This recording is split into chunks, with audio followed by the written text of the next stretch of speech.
I'm going to continue my series on exploring the underlying emotional drivers of unwanted behaviors. I had a request to do a video on binge eating. So if that's something you struggle with, this might help. But again, a TikTok video is not a substitute for therapy or medical advice. Okay, so first, this isn't about discipline or willpower. Binge eating almost never starts with hunger. It starts, like most unhealthy habitual behaviors, with pain or pressure, or a part of you that says, I can't feel this, I can't deal with this, I need something now.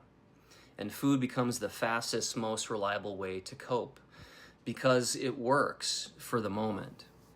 And like I've said before, guilt, shame, they don't help change, because the part of you that turns to food isn't trying to do you wrong. It's trying to protect you or soothe you or trying to keep something worse from happening.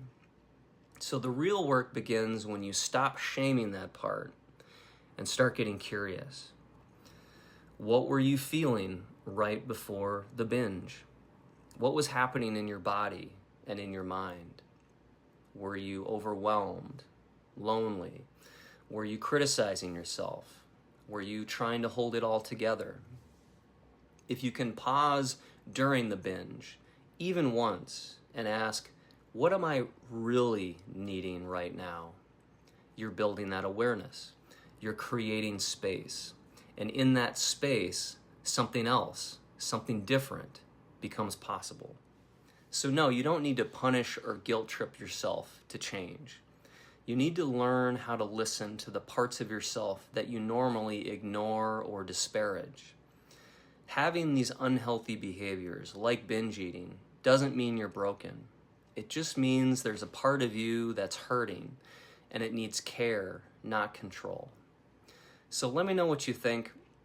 And I want to say more in a future video about how to really go deep with yourself on the why behind the behavior, because it can be really difficult to go there, especially on your own. Our brains are so good at trying to protect us from what we fear, those painful truths. And a lot of times we try to dig, and it's like those parts of ourselves go into camouflage, sort of like the man behind the curtain in The Wizard of Oz. I'm going to try to help you learn how to coax him out so that you can have a real conversation and make that real lasting change.